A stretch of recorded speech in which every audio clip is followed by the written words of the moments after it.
code. It means we'll automatically compute the semantic of a block of code. You have here an example. It's the same handler that I will show you the optimization. And using the code binding method provided by Metasm, we are able to automatically compute its semantics. So the semantics is a set of symbolic expressions that encode all the effects of this basic block. So doing so, we will progressively build the whole description of the semantics of the interpreter.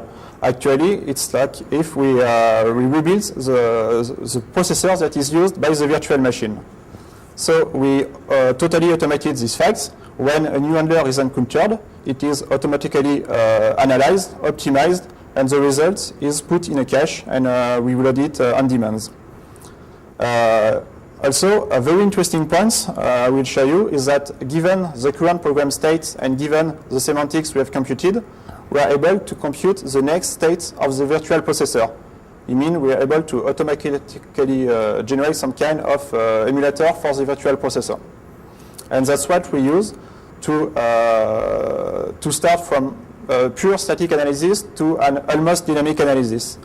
So if we took the handler's binding, I'll show you, that have been automatically computed, then we take the current context of the application. It's only a partial context here on the slide. So it's the context of the interpreter. And then we will inject this context into the binding. And then once the binding is solved, we have what we call the contextual binding. So it's all the effects of the operation on a concrete way. And with this, we're able to generate corresponding assembly to the effects of the binding. When I speak of generate assembly, it's native assembly. So we start from bytecode assembly, we analyze it and generate native assembly from it. And using this, we're quite easily able to compute context after execution of the current handler. It's what we call symbolic execution. And doing so, we're able to follow all the execution, all the bytecode execution flow, statically, simply using symbolic execution. And we had support for virtual calls and jump of the interpreters. And doing so, we're able to totally recover the whole chunk of code, of protected code within a native HITB assembly. So, demonstration.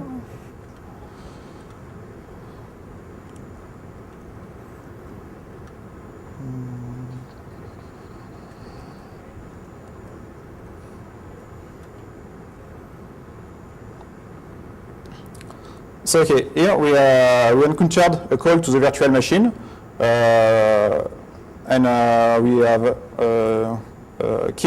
analyzed the context. So here's the context at the beginning of the execution, and we can execute one step, actually one instruction of the virtual machine. So the instruction handler is automatically disassembled and optimized. Binding is computed. Here is the context before execution of the binding. Then we inject binding into, we inject the context into the binding, and after we solved it, and then we compute the context after the execution. It's a kind of automatically generated emulation of the virtual CPU. And then we generate a native HITB assembly. So we do this for all the handlers automatically. It will follow all the paths within the chunk of protected code. And at the end, it will generate shell code, and we can have the whole chunk of protected code into a native assembly. So quite quickly, we can see a few particularities into this code. There's lots of push and pop. All the values are pushed onto the stack before being used. So there's an aspect like a stack automaton. And also there's still a part of the obfuscation sometimes where it do useless instructions. And also, we see lots of reference indirection using EDI registers. Actually, the virtual machine has its own context, and all the references that are made through EDI register will be referenced to its own context. One particularity of this protection, it used one-to-one mapping between native registers and virtual machine registers. So we'll exploit these fights to quickly recover a perfect native electronic code from the bytecode.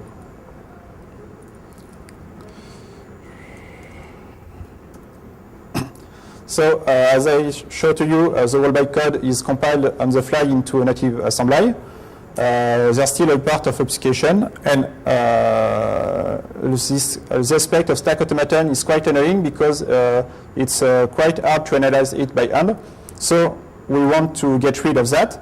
And what we do is that we'll reuse the optimization module onto this code, and we inject abstraction into the code to remove reference to the virtual machine context. When we know that our reference to EDI registers are reference to the virtual machine context, we can get rid of them, and thanks to the one-to-one mapping, we can recover native registers. To inject in abstraction, we simply extend the native EAT-Rondo CPU of Metasm, which is done quite easily in a few lines, and we will add the support for the virtual registers of the virtual CPU. So I will show you the same code once optimized and when we have injected abstractions into it.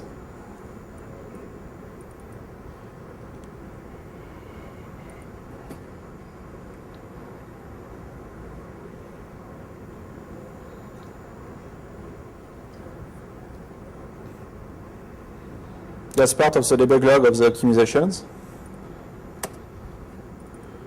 So it's the exact same code as the one I showed you before, but once optimized, you can see that the whole code is once again reduced a lot, and we only used virtual registers that are register of the virtual machine that we can map directly to the native registers. So the code is now quite fine. We recover some kind of really clean code, and we will be able to reinject it automatically within the native applications. That will be the last steps of this current attack. We have, after applying optimization, injecting virtual registers, we'll then map back virtual register to native registers and compile the whole code and links it to the original unprotected applications. So I will show you it right now.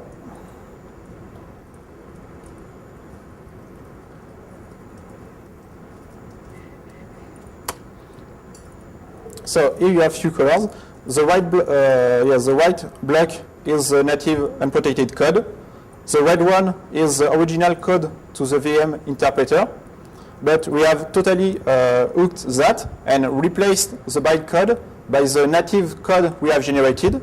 That's the one you have in yellow on the screen, and re-put it into the native application. So what we have done is that we have automatically removed all the virtualization from the application.